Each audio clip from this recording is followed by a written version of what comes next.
የወላይታ ምድር ያከበራትን የምታከብር ያነገሳትን የምታነግስ ታላቅና ድንቅ የፍቅር ሀገር መሆኗን በአዶናይ በኩል አስመስክራል። እንግዲህ ቤተሰቦች ይሄ ለሁለተኛ ጊዜ የተደረገ የውሃ ምርመራ ነው። እዚህ ላይ ውሃው ለመጠጥ አይሆንም ነው የሚለው። በቃ ባለፉት ቀናት በተለይም ደግሞ በጥምቀት ወቅት በህመም ህክምና እየተረዱ እንደነበሩ የተገለጸው ብፁዕ አባታችንም ዛሬ እንግዲህ የ84ኛ የልደት በዓላቸው ቀን መሆኑ እየተገለጸ ይገኛል።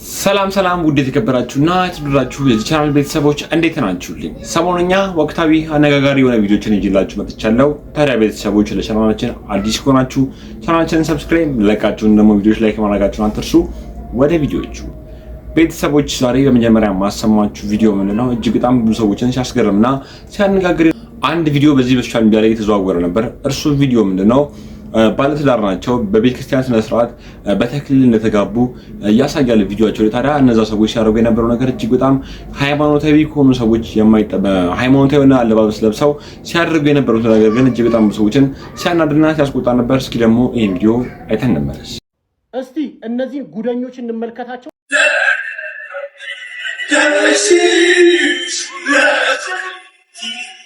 ደረጃ ከሰባቱ ሚስጥራት መካከል አንደኛው ሚስጥረ ተክሊል ነው። ሚስጥረ ተክሊል በዚህ መልኩ ቀሎ ስናየው እጅግ በጣም ያሳዝነናል። እንግዲህ አንድ ሰው በሚስጥረ ተክሊል የተጋባ ሰው፣ አንድ ሰው የክርስቶስ ቅዱስ ሥጋና ክቡር ደሙን የተቀበለ ሰው በዚህ በእንግሊዘኛ ዘፈን እንዲህ ብሎ ሲወራጭ እንደማየት በጣም የሚያሳዝን የለም። የእነዚህ ሰዎች ትልቁ ችግራቸው የመጀመሪያው ንስሐ አባት የላቸውም። ንስሐ አባት የሚመራቸው እንደዚህ አድርጉ እንደዚህ አድርጉ የሚላቸው ምንም ንስሐ አባት የላቸውም። ሲቀጥል ደግሞ ሚስጥረ ተክሊል ትልቁ መስፈርት ድንግልና ብቻ ይመስላችኋል። ግን አንደኛው ትልቁ መስፈርት ከድንግልና በፊት መማር፣ ማወቅ፣ መጽሐፍ ቅዱስን መረዳት።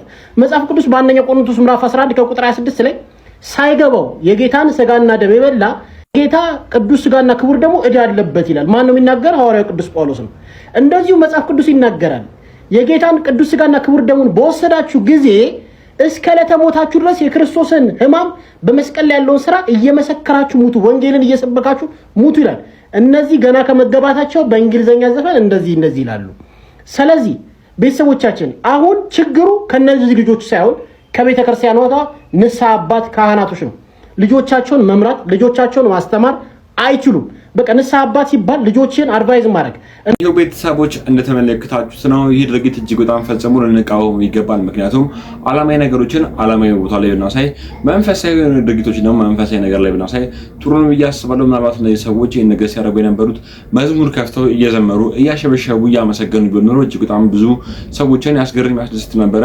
በወጣትነት እድሜያቸው በቤተክርስቲያን ስነ ስርዓት ሲጋቡ ግን ሲያደርጉ የነበረው ነገር ፈጽሞ ብዙ ሰዎችን ሲያናድና ሲያስቆጣ ነበር። ታዲያ እናንተ ይህን ድርጊት እንዴት አገኛችሁት?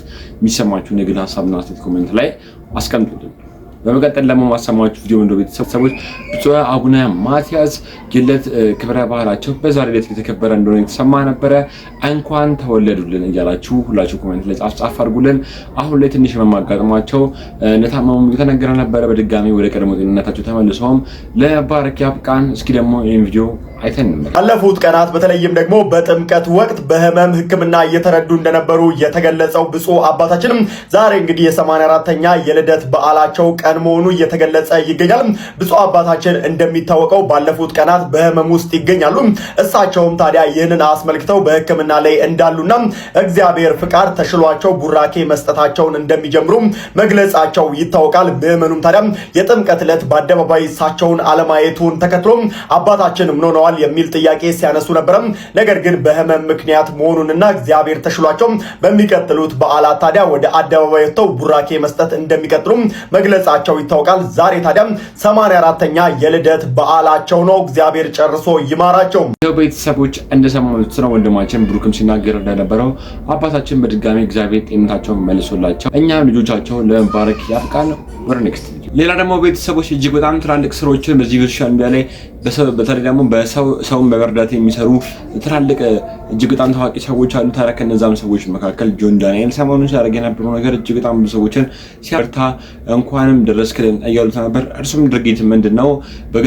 በገጠር ክፍሎች ላይ በተለይ ደግሞ ውሃ በሌለባቸው ክፍሎች ላይ ውሃ እያስቆፈረ እጅግ በጣም ብዙ ሰዎችን እርዳታ እንዲያገኙ እያደረገ ይገኛል። ታዲያ አንድ ቦታ ላይም ሄዶ ቦታው ላይም ውሃው ተመርምሮ መሬቱ ውሃው የሚሆን ከሆነ ያስቆፍርላቸው ነው ቃል እየገባላቸው ነበር። እስኪ ደግሞ ይሄን ቪዲዮ አይተን ሲጋሽ ያለውን ችግር ይናገሩ። እሺ እዚህ አካባቢ የዚህ ማህበረሰብ ችግር ለዘመናት ያልተፈታ በጣም መርገም ሆነ የቆየ ለአመታት ለ3 7 5 ትውልድ ሁሉ ሲቸገር የነበረ ውሃ እጦት ነበረ። ውሃ ለመጠጥ ሲፈተሽ ሲመረመር ፍሎራይድ መጠኑ ለጤና ጠንቅ ነው በሚባል 2.4 ከዛ እንደገና ሲጠና 2.1 በዓለም ስታንዳርድ ላይ ውሃ ለመጠጥ የሚሆን ንጹህ ውሃ ነው የሚባለው 1.5 የሆነ ነው ማለት ነው። ይሄ ነገር ከባድ ሆኖብን ውሃ እዚህ ተቆፍሮ 6 ዓመት ቆየ። አሁን ትልቁ ችግር የተቆፈረ ውሃ እንዳይጠጣ ያስቸገረ ነገር ምንድነው? ያልታከመ ውሃ መሆኑ ነው። እንግዲህ ቤተሰቦች ይሄ ለሁለተኛ ጊዜ የተደረገ የውሃ ምርመራ ነው። እዚህ ላይ ውሃው ለመጠጥ አይሆንም ነው የሚለው። በቃ ፍሎራይድ መጠኑ ከፍ ያለ ነው፣ አርሰኒክ አለው እና ለመጠጥ አይሆንም የሚል ዳታ ነው ለሁለተኛ ጊዜ የተደረገው ምርመራ ላይ የተሰጣችሁ አይደለ? የመጀመሪያው ላይ ደግሞ ለመጠጥ ይሆናል ተብሎ ነው ውሃው የተቆፈረው። ይሄኛው መብራት ይሰራልን ብላችሁ ብር ካሰባሰባችሁ በኋላ ነው ለመጠጥ አይሆንም ብለው እንደዚህ የተሰጣችሁ። ስለዚህ አሁን የምትፈልጉት ውሃውን እንድናስመረምርላችሁ ነው አይደለ? ለመጠጥ ይሆናል ውሃው ወይስ አይሆንም ሚለው እንዲመረመር ነው። ስልክ ደውዬ ነበር። አሁን ለማሳከምም አይሆንም፣ እዚህ ጋር ያለው ዳታ አይሆንም፣ ለመጠጥ አይሆንም ውሃው። እዚህ አካባቢ ያለው ውሃ እንደዛ ከሆነ እዚህ አካባቢ ለማስቆፈር ይከብዳል። ግን ይሄ ዳታ ትክክል ነው ወይ ሚለውን ቢኮዝ እናንተ ትክክል አይደለም ብላችሁ ታስባላችሁ ይሄን ዳታ አይደለ? ስለዚህ ይሄ ዳታ ትክክል ነው ወይ ሚለውን ውሃውን እናስመረምረዋለን። ጤነኛ ነው ውሃው አይደለም የሚለው። የቤተሰቦች ቪዲዮ እንደተመለከታችሁት ነው ጆን ዳንኤል ሲናገር የነበረው ነገር እጅግ በጣም ነበር ደስ የሚለው። ምክንያቱም መሬቱ ተመርምሮ ካልሆነ ያነሰ ከሆነ ችግር የለውም በራሴ ገንዘብ አስቆፍርላችኋል። በዚህ ሁኔታ ላይ ተጠቃሚ እንደሚሆኑ የተነገረ ነበር። ታዲያ እናንተ የጆን ዳንኤል ድርጊት እንዴት አገኛችሁት? ሀሳባችሁ ኮሜንት ላይ አስቀምጡ። ለማው ማሰማችሁ ቪዲዮ እንደው ቤተሰቦች ሰመረ ባሪያው እጅግ በጣም አስገራሚ የሆኑ ነገሮችን እየተናገረ ነበረ። አንዲት እህታችን በታክሲ ተሳፍረን ስንሄድ ትራፊኮች ይመጡና ትርፍ ናችሁ ይሉናል፣ እኛ ግን የሰው ትርፍ አይደለም ያለች ነበር። ግን ሰመረ ባሪያው ደግሞ በዚህ ጉዳይ ጠለቅ ያለ ትክክለኛ ነገሮችን እየነገራት ነበረ። እስኪ ደግሞ ሰመረ ባሪያው ነገር ሰምተን ነበር። ታክሲ ተሳፍረሽ ታውቂያለሽ? አዎ። ታክሲ ውስጥ ሁለት ሰው ነው መቀመጫ አብዛኛው ታክሲ ያለው ከመጨረሻ ወንበር ውጪ ጋቢናን ጨምሮ ሶስት ሰው ይጭኑልሻል ባለ ታክሲዎቹ። ለምን? ለራሳቸው ይሄ ብዙ ሰው ስግብግብ ሆኖ ምናምን ይላል አይደለም። ሰልፍ ላይ ብዙ ሰው ስለሚኖር ለምን ጠበብ እያደረግን አስቀምጠን ቦታው ላይ አናደርስም ከሚል ሀሳብ መንገድ ላይ ትራፊኮች ያስቆሟቸውና ትርፍ ነው ይጫንከው ይላሉ። ሁለት ሰው እኔ በጣም እረበሻለሁ እኔን ነገር ሳስብ። ሁለት ሰው መቀመጫ ላይ ሶስት ሰው ጭኖ ሶስተኛዋ ሰው እኔ በሆንስ ብዬ አስባለሁ። ብዙ ጊዜ ሶስተኛ ትርፍ ነው የጫንከው እና ትቀጣለህ። የሰው ትርፍ አለ፣ የሰው ልጅ ትርፍ ይባላል። ፈጣሪ እኮ ሁላችንም በአንድ አምሳል ነው የፈጠረን። ገብቶሻል? ብድግ ብሎ መጥቶ አስቆሟቸው እንዲህ ብሎ ትርፍ ሰው ነው የጫንከው። እኔ አሁን አንድ ቀን ትርፍ ነሽ ረጃለኝ ረዳቱ ይታይሽ የሚያውቀው ነገር አለ ስላንቺ ከብሻል እዛ ጋር ብድግ ብሎ ትርፍ ሰው ነው ሲልሽ ባክግራውንድሽን ያውቃል ወይ ነው ስልሽ ያውቅሻል ወይ ነው። ንቀት ካልሆነ ቴንክ ዩ በጣም ዲስሪስፔክት ነው የሚያደርጉን። ትርፍ ይባላል የሰው ልጅ ሌላ አይደለም እኮ እኔ አላውቅም። ስለ እንስሳ ምናምን ንግባ ካልሽ እንገባለን። እዚሁ የሰው ልጅ ላይ እናቁም ካልሽ ግን እና ቤተሰብ እንኳን አሁን አንዳንዴ 12 ልጅ ምናምን ይኖራል ቤት ውስጥ 12ኛው ትርፍ ነው ይባላል አይባልም? 13 ትርፍ ይባላል እሱ አይባልም። እኔ ብለው የኮንተንት ድርቀት እኮ ነው። በነገራችን ላይ አሁን የኮንተንት ነው ዩቲዩብ ላይ በጣም ሆስት እየተደረገ በዚህ ሁሉ ሴቲንግ መብራት ባክኑ፣ ማይክሮፎን ባክኑ፣ ጊዜ ባክኑ። በነገራችን ላይ ጠያቂዋም መላሿም የምድራችን ገልቱ የመጨረሻ ምንም ጉዳይ የሌለው ጉዳይ በቃ የሚቀርበውና አሁን ይሄን ዩቲዩብ ኮንቴንት ክሬተር ነን ምናምን እያላችሁ አሁን አንቺ ስለምንድን ያወራሻለሽ? ግን እንደው በእግዚአብሔር ትርፍ ነሽ። አዎ ትርፍ ግልጽ አይደል እንዴ? ጭነት ህግ አለው። ሁሉም ጭነት ህግ አለው። 50 ኩንታል መጭን 50 ኩንታል ነው። 51ኛ ኩንታል ትርፍ ጭነት ነው። የሰው ልጅ መኪና ላይ ሲጫን ጭነት ነው። በነገራችን ላይ የሰው ልጅ ወደ እግዚአብሔር ገባሽ ቀጥታ እግዚአብሔር አምሳል ከዚህ ጋር ምን አገናኘው? አሁን እግዚአብሔር አምሳል ማለት አዳላይ በቀል ይታለፋል። እንደዚህ አይነት በጣም ደረቅና ቬን ባዶ የሆነ ኮንተንት ግን በየቦታው ጋር ታያለች። ቆመሽ ትሄጃለሽ። አሁን አንቺ የሆነ ቦታ ጋር ሆስት ተደረግሽ፣ ኢንተርቪው ሰጠሽ እና 13 ልጅ ያለው ሰው ትርፍ ነው እንትን ሰው የትራፊክ ህግ አለ እናቴ። የትራፊክ ህግ አዲስ አበባ ከተማ ውስጥ እሱንም እግዚአብሔር አድሮም በተከበረ እንደው የሚያከብረው ሰው በተገኘ 11 ሰው 12 ሰው ዋቴቨር 19 ሰው ሩል ነው ታክሲ ውስጥ ይጫናል። 19 ሰው ከዛ በላይ ተጠጋግተሽ እንድትቀመጪ አይደለም የተሰራው። መኪና ነው፣ ማሽን ነው። ይሄን በማለቴ በጣም አዝናለሁ። ሃ ሁ ሂ ሃ ሄ ሂ ሆ አሁን እንትን ያልሽው ነገር ሰው ትመስያለሽ፣ ልብስ ለብሰሽ ሳይውሽ የምታወሪው ነገር በጣም የመጨረሻ የወረደ ነገር ነው። ከዚህ ጀርባ ያለው ነገር እኮ ነው። ኃጢአት ነው ያላወራችሁ ምን ችግር አለው ብትል አሁን ይሄ ከምንም ጋር አይገናኝ እና ምንድነው እንደ ልባችን እንሳፈር ነው እንፈጅ ነው። በዚህ ለራሱ ማርሹ በቀኝ ሲሉት በግራም ከአዲስ አበባ ታክሲ የመካኒካልና እንትን እዚህ የአውቶሞቲቭ መማሪያ ቢመስል ማርሽ በአይነታ ያለ ላይቭ ሲገባ በቃ አልገባ አውጣው የምትለው እንዲህ አይነት መኪና ላይ ትርፍ ተጭነሽ ልፈጁን አስባችሁ ነው። ያው እናንተ ተያይዛችሁ አሁን ሃይማኖት እግዚአብሔር ይፈጠር ኢሞሽናል አድርገሻል። እኔን በምን ተጣልተሽ ነው? በዚህ አጋጣሚ ማልቀስ የምፈልጊው ነገር አለ። የኛ ጓደኛ እንደው እስቲ አንዴ ወጣት ለቅሶ ፈልጉልኛል። እውነቱን እኮ ከፍቶኛል። ማለቅስበት የሆነ ወጣት የሞት ያው ሽማግሌ ከሆነ የመንሰፍሰፍ ሌቭል ይቀንሳልና ለወጣ የተቀጨ እንደው መኪና የገጨው ፈልጉልኝ። ዮሴፍ በር ላይ ልቁሞ ያለ እኮ ሰበብ ፈልጎ በቃ ወይ ወንድሜ ልቅ መከፋት አለው ውስጡ። ኮሽታ ካለብሽ ተናገሪ፣ አትቀላምጂ። ምን ትላለች እንደው ቤተሰቦች እንደሰማችሁት ነው ሰመረ ባሪያው ሲናገር የነበረው ነገር እጅግ በጣም ብዙ ሰዎችን ሲያስገርምና ሲያነጋግር ነበር። ታዲያ እኔም ለእናንተ ለቤተሰቦች ይዤላችሁ እቺ ነበረ። የማን ሐሳብ ነው ትክክል? ልጅቷ ስትናገር የነበረው ሐሳብ ነው ትክክል ወይ ደግሞ ሰመረ ባሪያው ሲናገር የነበረው ሐሳብ ነው ትክክል? እስኪ ለእናንተ መልሱን ኮሜንት ላይ ልተውላችሁ። የሚሰማችሁን ሐሳብ ኮሜንት ላይ አስቀምጡ። ሌላ ደግሞ ቤተሰቦች ሁላችንም ልንረሳት ማንችላት አንድ ጠንካራ ሴት አለች። ካሚላትን ሁላችሁም ታውቃታላችሁ ተስፋ አድርጋለሁ። የቀድሞ ፍቅረኛዋ አሲድ ደፍቶባት ፊቷ ተበላሸ። ግን በዛው ሁኔታ ውስጥም ሆነ አሁን ለተዳር መስረታ ባህል አግብታ ልጆች ወልዳ የተሰማ ነበር። እስኪ ደግሞ ቪዲዮም ሰምተን እንመለስ። ጋግዘን ነው የተዋወቅ ነው። እንደ ቤተሰብ ነን። አንድ አካባቢ ነው የምንኖረው። አንድ ሰፈር። እሺ እንደ ቤተሰብ ነን እና የአደጋው ጊዜ የተፈጠረባት ነገር ከአቅሜ በላይ ሆነ ለኔ። ሳያት ደግሞ ስለማውቃት ከዛ በፊት በቃ ሁሉ ነገሬን ወሰደችው። በቃ ወደ ውስጡ አገባው ማለት ነው። አንድ ላይ ከሷ መለየት አልቻልኩም። በቃ ማለት በፍጹም ጥሩ ሰው ነች በጣም ከዛ በፊት ይሄ ነገር በፍጹም በሷ ላይ በፍጹም በማንም ላይ እንዲደርስ አትፈልግም። ግን በሷ ላይ ከባድ በፍጹም ያ ነገር በቃ ታውቆትና የሆነችውን እንድትኖርልኝ እንድታስብ ፊውቸር እንዳትቆም እዚህ ጋር ሊያሰናክልሽ ነው። ግን አትሰናከይም። አንቺ ጠንካራ ሴት ነሽ። የተሻለሽ ሆነሽ ደግሞ ኖረሽ ነው የምትበቀዩ። ተቀበለች፣ ሰማች። የሆነውን ቁስሉን ህመሙን ሁሉን አሻግረው በማየት ተወችው። ጎበዘች፣ ሰዎችንም አጎበዘች። ነው ለዚህ በቃ ነገር እሷን ለማበርታት የሄድክበት ርቀት በጣም የሚገርም ነው። ምንም የተለየ ነገር አላደረኩም። ግን በእሷ ላይ ሊሆን ስለማይገባ ነው። ካላት ስብዕናም ጋር በፍጹም ማንም ላይ እንዲሆን አትከጅልም፣ አትጠበቅም። ሰዋዊነትም አይደለም። ግን እሷ ላይ ደግሞ ስፔሻል ብዙ ጊዜ ሕክምና ላይ አብረን ታሳልፍ ነበር። አልተላቀቅንም። በቃ አልተላቀቅንም። ሁሉን ነገር ተውኩት፣ ሰራዬንም ተውኩት ምናምን። በዛ በወቅቱ በነበረ ኮንዲሽን ሁሉ ነገርን ተውኩት። ገባው በቃ እሷ ጋር ጓጓው እንድትኖር ሆስፒታል የካቲት ሆስፒታል አደጋው እንደደረሰ ይደብቆ ነበር እንዳላይ ብዙዎቹ ሲመጡ ይሸፍኑኝ ነበር እንዳላቀው።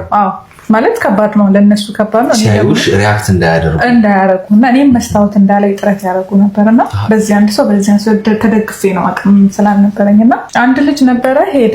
ከዛ አጋጣሚ ልክ ሲመጣ እሱ አየኝ ገባ መኪና ውስጥ ሊደግፈኝ ነው። በቃ መኪና ውስጥ ወደ ሰላም ሊለኝ ነው የመጣው። ገባ ቀረ እኔ ጋር ቤተሰቦች ከዚህ ጠንካራ እህታችን እጅግ በጣም ብዙ ትምህርት እንደተማራችሁ አልጠራጠረም። የሰው ልጅ መውደቅና መነሳት እንዳለው አስተምራናለች። ግን የቀድሞ ፍቅረኛዋ ይሄን የመሰለ ጥፋት ሲያጠፋባት ምን አይነት ስሜት ምን አይነት የቀድሞ ፍቅረኛዋ ይሄን ጥፋት ለማድረግ እንዴት ተነሳሳ? እጅግ በጣም ብዙ ሰዎችን አሁን ድረስ የሚያስቆጭ ድርጊት ነው። ታዲያ ቤተሰቦች እናንተስ በዚህ ጉዳይ ላይ ምን አይነት ሀሳብ አላችሁ? የሚሰማችሁን ሀሳብ ነው ኮሜንት ላይ አስቀምጡ። ደግሞ ቤተሰቦች ማሰማችሁ መረጃ ምንድነው? ብዙ ጊዜ ብዙ ሰዎች በተለይ ደግሞ ትላልቅ አርቲስቶች ሁላችንም እናደርገው የሚገባው ነገር ነው። ከሞቱ በኋላ አይናቸውን ለዓይን ባንክ ለመለገስ ይፈራራሉ ሰዎች። ታዲያ በአዲስ የተሰማ መረጃ ነበር። እርሱም ምንድነው ነፃነት ወርቅነህ አይኑን ለዓይን ባንክ መለገሱም እየተሰማ ነበር። ሌላም አርቲስት እንደዚህ ማድረጉም ሰምቷል። ታሪኩ ባባም እንደዚህ ማድረጉ የተሰማ ነበር። ታዲያ ይሄ ወንድማችን ደግሞ በቪዲዮ ላይ የምትመለከቱ ስሰማ እንደውም ባለቤትህ ራሱ በደረሰባት አደጋ ሁለት አይኖቿን አታ ነበር። ከዛ እንግዲህ ከዓይን ባንክ መሰለኝ በተደረገላት ልገሳ ማየት ቻለች። ዋው ደስ ይላል። በእናትህ ብዙ ሰዎችን ትኩረት የሳበ ታሪክ ነበርና ብዙ ጊዜ አሁን ዓይንን መለገስ በነገራችን ላይ የተወዳጁ ተዋናይ ነፃነት ለቅሶም ላይ ነው ያየሁትና ከአይን ባንክ ነው ብለው መጡ እና በህይወት ዘመኑ ልክ እንደ ታሪኩ ባባ ነፃነት ወርቅነህም እኔ ከሞትኩ የአይኔ ብርሃን ሌሎችን የሚያድን ከሆነ ብሎ ተናዟል። እና ይህንን ጥቅም እንደውም ያየሁት አንድም በባለቤትህ ነውና አንዳንዴ ምንድነው ምናምን አለመግባባትም ይከሰታል እና ጥቅሙን ካለማየት ይመስለኛል። አንተ ደግሞ የጥቅሙ ተካፋይ ነህ ብዬ አስባለሁ ነው። እውነት በጣም ቆይ ተናዘዝክ አንተ? እኔ ያው ግድ ነው እንዴ ብዙ ሰው ሰይፍሻ እንዳልከው ሰው የሚመስለው ነገር አለ። አሁን የቤተሰብህ አካል አንዱ ሲያርፍ በሞት ስታጣው አይኑ ሙሉ ወጥቶ ምናምን የሚል ነገር ይፈጥርብህና ትንሽ እሱ ነገር ይረብሻል፣ ደስተኛ ላትሆን ትችላለህ። ግን ያ የሚደረገው እኔ እሷም ስትነግረኝ በጣም የገረመኝ ነገር የአይን ብሌን የምትባላለች በጣም ስስ ናት። ከላይ በቃ እንደ ቅርፊት እሷ ናት የምትነሳው። አንድ ሌየር የሆነች አለች በቃ እሷን አንስተው ነው እዛ እንትን ብለው ይዘውት የሚሉት እንጂ አይን መውጣት የሆነ ነገር መቀደድ ምናምን የለውም። እሱን ሄዶ ለብራ እንትን የሚለውና በደንብ ሙሉ ለሙሉ አይኑ ለፈሰሰ ሰው አይሆንም። አይኑ ውሃው ያልፈሰሰ ሰው ብሌኑ ላይ ችግር ካለና በዛ እይታው ከተሰወረበት በዛ መዳን ይችላል። ምናልባት የዲ ፕሮግራም ተመልካቾች ላያውቁት ይችላሉ። አንተ ባለቤት ላይ ያጋጠመው ችግር ምን ነበር? አደጋ ሲባል ትምህርት ቤት ላይ ነው። ከስፖርት መምህራቸው በዱላ ይመታታል። ሲመታት ጭንቅላቷን ይመታታል። ከዛ በኋላ አይኗ ላይ እየቆየ ነው በጣም በፕሮሰስ ነው ያ ነገር የፈጠረው። እየቆየ መጀመሪያ አንዱን ከዛ ደግሞ አንደኛውን እየደበዘዘ ጥፍት አለ ተራ በተራ ማለት ነው። ስትሰራም የተሰራችውም በጣም ብዙ ወረፋ ስላለ መጀመሪያ አንዱን አደረጉላት ተራዋ ሲደርስ ማለት ነው። ከዛ ከ3 ዓመት ነው ከሆነ ዓመታት በኋላ ለአንዱ ደግሞ ተጠራችና አንዱን ሰጧት ማለት ነው። ስለዚህ መቼም የአይን ባንክን ወይም ደግሞ የአይን ልገሳን ጥቅም ካንተና ከቤተሰብ ውጭ በመስከር የሚችል ያለ አይመስለኝም። አረ በደንብ ንገራቸው ሁላችሁም። ይሄ በጣም ትልቅ ነገር ነው። እኛ ሞተን እኛ ከዚህ ዓለም ተለይተን የምንሰራው ቁም ነገር ነው ብዬ አስባለሁ። እኛን በህይወት የሚያቆይ ለማን እንደሰጠን ላናቀው ከኛ የወሰደው ሰውዬ ላያውቀው ይችላል። ግን ለሱ ደግሞ ህይወቱ ላይ ብርሃን ሰጥቶ ማለፍ ማለት በጣም ትልቅ ነገር ነው። ሰዎች እንደሰማችሁ ነው። ታዲያ እናንተስ በዚህ ጉዳይ ምን አይነት ሐሳብና ምን አይነት አስተያየት አላችሁ? እናንተ በቻላችሁት መጠን የምትችሉትን ነገር በተለይ ደግሞ ለሰዎች መለገስ እንዳለብን ትልቅ ትምህርት እንደተማረበት አልጠራጠርም። ቤተሰቦች በቀጣይ ደግሞ ማሰማችሁ ቪዲዮ ምን ነው ወንድማችን በሱ ፍቃድ እጅግ በጣም ትክክለኛ አስገራሚ የሆነ የህይወት ታሪክ እየተናገረ ነበር። እስኪ ደግሞ ይህን ታሪክም ሰምተን እንመለስ። አረብ ሀገር ያለችው እናት ልጆቼን ለማን ትቼ ልሙት ስትል ትጠይቃለች። በሰው ሀገር በባዕድ ምድር ቀናትን በለቅሶ ሌሊቶችን በሲቃ አሳልፋለሁ። 2 ወራት ሙሉ የልጆቼን ድምፅ ሳልሰማ ምን ላይ እንዳሉ ሳላውቅ ነፍሴ በጭንቀት ተበልታለች። እንባ ጉንጬን አርሶታል። እንቅልፍ ከአይኔ ተሰዷል። ህይወት በሁለት አጣብቂኝ ምርጫዎች መካከል ሰቅላኛለች። የትኛውን እንደምመርጥ ሳላውቅ ግራ ገብቶኛል። ወደ ሀገር ቤት መመለስን ሳስብ ባዶ እጄን በምን ላሳድጋቸው ስል እሰጋለሁ። እዚሁ ስደቴን መቀጠልን ሳስብ ደግሞ የልጆቼ ሁኔታ አእምሮዬን ይበላዋል። ይህ ሁሉ ሲጀመር የዛሬ 10 ዓመት ገደማ ነው። ከአንድ መስሪያ ቤት ውስጥ ተቀጥሬ ስሰራ ነበር ባለቤቴን በጓደኛው በኩል የተዋወቅኩት። በወቅቱ ለትዳር ምንም አይነት ዝግጁነትም ሆነ ፍላጎት አልነበረኝም። ነገር ግን የምኖርበት ህይወት ከሲኦል በምንም አይለይም ነበርና ከዛ ለመውጣት ያገኘሁት ብቸኛ አማራጭ መስሎ ታየኝ። እናቴን ያጣኋት ገና በልጅነቴ ነው። ምስሏን እንኳ በአእምሮዬ መሳል ይከብደኛል። ያደግኩት ከአባቴና ከእንጀራ እናቴ ጋር ሲሆን አባቴ የሚለው ቃል ከአፌ ሲወጣ ራሱ ይቀፈኛል። እንደ አባት ሆኖ አላሳደገኝምና ሰይጣን እንኳ በሱ ጭካኔ የሚስተካከል አይመስለኝም። የገዛ እናቴ ህልፈትም በሱ ምክንያት እንደሆነ የሰፈር ሰው ሁሉ ያወራል። ከእንዲህ አይነቱ አውሬያዊ አኗኗር ለማምለጥ ነበር የትዳርን ጥያቄ የተቀበልኩት። ነገር ግን አንዱን እሳት ሸሽቼ ሌላ እሳት ውስጥ እንደምገባ ማን ያውቅ ነበር። ባለቤቴም ከጠበቅኩት ፈጽሞ የተለየ ሆነ። ሁሉንም ችዬና ታግሼ 2 ልጆችን አፈራው። እሱ ግን ከቀን ወደ ቀን እየባሰበት ሱስ ውስጥ ሰጠመ። ለልጆቹ ምንም አይነት ኃላፊነት አይሰማውም፣ ግድም የለውም። እሱን ለመለወጥ ያልፈነቀልኩት ድንጋይ ያላደረግኩት ጥረት የለም። ግን አልተሳካልኝም። ልጆቼን በቅጡ ለማሳደግ እሱ የሚሰጠኝ ገንዘብ ለምንም እንደማይበቃ ስረዳ እኔ ራሴ ወጥቼ መስራት ጀመርኩ። ብዙ አይነት ስራዎችን ሞከርኩ። ነገር ግን የትኛውም ስኬታማ ሊሆንልኝ አልቻለም። በመጨረሻም ብቸኛው መፍትሄ ስደት እንደሆነ ወሰንኩ። ብዙ ዋጋ ከፍዬ ብዙ መሰናክል አልፌ ከሀገር ወጣው። ልጆቼን የተውኳቸው ሌላ ዘመድና ጠያቂ ስላልነበረኝ ከአባታቸው ነበር። እዚህ ከመጣው በኋላ የመጀመሪያዎቹን 3 ወራት ደሞዜን ሳላስቀር ሙሉ በሙሉ ነበር የላኩለት። አላማዬ ልጆቼ ምንም ነገር እንዳይጎድልባቸው የተሻለ እንክብካቤ እንዲያገኙ ነበር። እሱ ግን የላኩለትን ገንዘብ ለራሱ መቃሚያና መዝናኛ ያደረገው። ከዚህ የከፋው ደግሞ ልጆቼን የማገኘው ገንዘብ በላኩለት ቀን ብቻ መሆኑ ነው። በገዛ ልጆቼ ድምጽ ለመርካት ጉቦ እንደምከፍል ሰው እየከፈልኩ ነው የማገኛቸው። የስደቴ ዋና ዓላማ እኮ ረጅም ጊዜ መቆየት አልነበረም። አንዲት ባጃጅ ገዝቼ ወደ ሀገሬ ተመልሼ በሷ እየሰራው ልጆቼን በአይኔ ስር ማሳደግ ነበር ህልሜ። እኔ ያለ እናት ማደጌ ምን ያህል ህይወቴን እንዳበላሸው ጠንቅቄ ስለማውቅ ልጆቼ የኔን ዕጣ ፈንታ እንዲደግሙት አልፈልግም። ትምህርቴን ሳቋርጥ ጎበዝ ከሚባሉ ተማሪዎች አንዷ ነበርኩ። ህልሜም ጋዜጠኛ መሆን ነበር። ነገር ግን የሚያስተምረኝ አጥቼ ህልሜን አጨናገፉት። አሁን በልጆቼ ልበቀል ያልተማርኩትን ትምህርት እነሱን በማስተማር ልካስ እፈልጋለሁ። ትልቁ ልጄ የ8 ዓመት ልጅ ሲሆን የሁለተኛ ክፍል ተማሪ ነው። በጣም ጎበዝ ስለሆነ ብዙዎች በሱ ትካሻለሽ እያሉ ያበረታቱኛል። ትንሹ ገና የ3 ዓመት ሕፃን ነው። አሁን ግን ገንዘብ መላክ ካቆምኩ 2 ወር ሆኖኛል። በዚህ ጊዜ ውስጥ የልጆቼን ሁኔታ ፈጽሞ አላውቅም። ስልኩን አያነሳም፣ ካላኩለት አያገናኘኝም። በለቅሶና በሐሳብ ልሞት ምንም አልቀረኝም። አንዳንድ ጊዜ ሞትን አስባለሁ፣ ግን ወላጅ አልባ የሚሆኑትን ልጆቼን ሳስብ ሐሳቤን እሰርዛለሁ። ሁሉ ነገር ድብልቅልቅ ብሎብኛል። ሰውነቴ እዚህ ቢሆንም ነፍሴና አእምሮዬ ኢትዮጵያ ውስጥ ከልጆቼ ጋር ናቸው። በዚህ ጭንቀትና ለቅሶ የተነሳ ብዙ ነገሮችን መርሳት ጀምሬያለሁ። በሽተኛ ሆኛለሁ። ምን እንደማደርግ የት እንደምሄድ ግራ ገብቶኛል። መንገዱ ሁሉ ጨልሞብኛል። እናንተ ቤተሰቦች ከዚህ ቪዲዮ እጅግ በጣም ትልቅ ትምህርት እንደተማራችሁበት አልጠራጠርም። እውነተኛ ታሪኮችን ብዙ ጊዜ ይዤላችሁ እመጣለሁ። ታዲያ እናንተ ዛሬ ከዚህ ታሪክ ምን አይነት ትምህርት ወሰዳችሁበት? የሚሰማችሁን ሀሳብ ኮሜንት ላይ አስቀምጡልኝ። ሌላ ደግሞ ቤተሰቦች ጃኒና አዶናይ ተጣልተዋል እያለች ነበር ሊያ ሾው። እጅግ በጣም ብዙ ሰዎች የሚወዷቸው ፍቅረኛሞች እንደሆኑ ይታወቃል። ታዲያ ሰሞኑንም አብረው መሆናቸውን ማቆማቸውም የተነገረ ነበር። እስኪ ደግሞ ሊያ ሾው ተናገሪ ነበር ነው ነገርንም ሰምተን ነበር።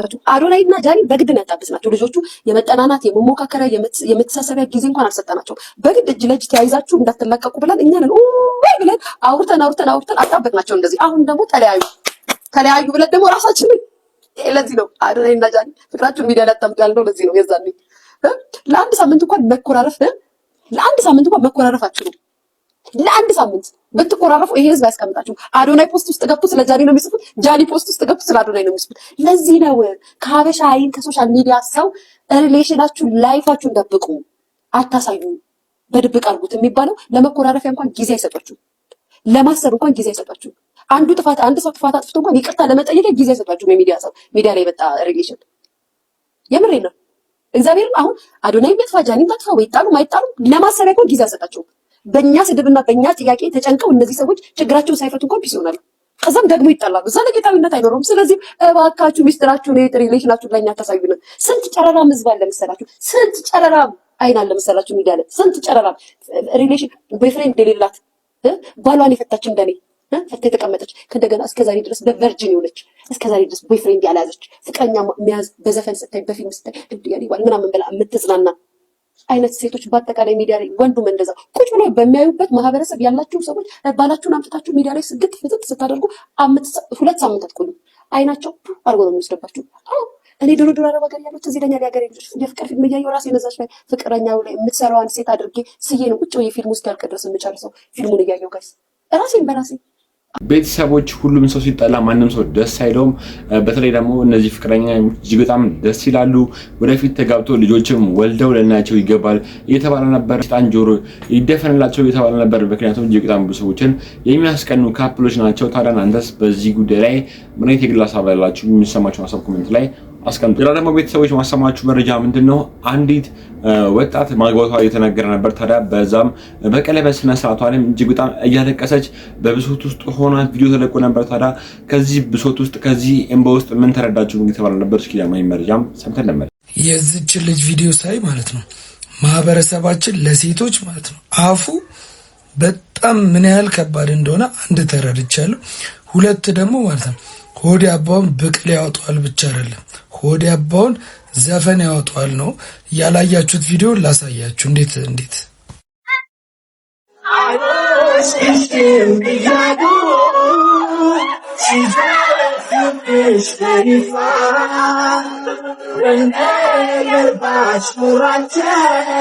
ምን ብለዋል?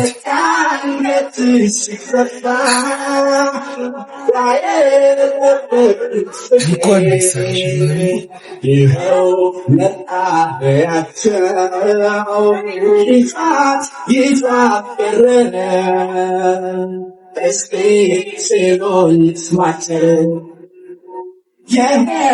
ደስታው አይቀርቆ ይመለሳል ጊዜ ጠብቆ በሮ ሀገር ስመጣ ትሻልተ ነቃም ቃልና እምነትሽ እምነቴ የለውም ሽታ እዚህ በላይ ምን አለ ደስታ እምነቴ የለውም መቼም ብዙ አልቅሰሻል መቼም ብዙ ደምተሻልና እንኳን እግዚአብሔር ያለቀሽውን ለቅሶ ቆጥሮልሽ እንደዚህ የደስታ እንባ እንድታለቅሽ ያደረገሽ እንኳን ደስ አለሽ። ብዙ ጊዜ ደስ የማይል ንግግሮችን እናገራለን። በተለይ ደግሞ ያላገቡ ሰዎችን እድሜያቸው 30 40 የገቡ ሰዎችን እቺ ቆሞ ቀረ ምናምን ይሄ ነገር እጅግ በጣም ትልቅ ተጽዕኖ ነው የፈጠረን። በዚህ ቪዲዮ እንደተመለከታችሁት አልጠራጠርም። ታዲያ እባካችሁም በቻላችሁት መጠን ትዳር የሚመጣው ከፈጣሪ ከእግዚአብሔር ነውና ሁላችንም እንደዚህ አይነት ነገሮችን ከመናገር እንቆጠብ እየተባለ ነበር። በዚህ ጉዳይ ላይ እንደምትስማሙበት አልጠራጠርም። በመጨረሻ ማሰማችሁ ቪዲዮ ደግሞ ምንድነው ሰሞኑን የሮትናን ኮንሰርት ተዘጋጀ ሁላችሁም ታውቃላችሁ። ታዲያ በዛ ፕሮግራም ላይ ዳናይት ማክበብ ትንሽ እንደ መስከር ሆና እየተጫወተች ከጓደኛዋ ጋር ቪዲዮ ተለቆ ነበር። ታዲያ እጅግ በጣም ብዙ ሰዎችም ምን ሆና ነው በዚህ ደረጃ እንደዚህ አይነት ቪዲዮ የለቀቀችው? እጅግ በጣም ብዙ ሰዎች የሚወዷት እጅግ በጣም ታዋቂ ሰው ነች፣ ግን ይሄ ነገር ፈጽሞ ከሷ አይጠበቅም እየተባለ ነበር። እስኪ ቪዲዮውን ሰምተን ነው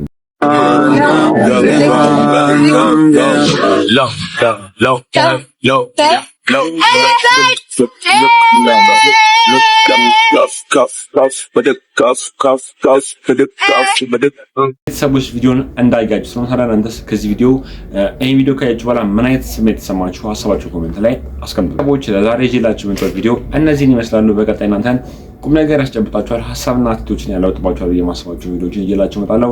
ለቻናላችን አዲስ ከነበራችሁ ቻናላችንን ሰብስክራይብ፣ የተለቀቁ የምንለቃቸውን ደግሞ ቪዲዮዎች ላይክ ማድረጋችሁን ቀጥሉበት። ቴንክ ዩ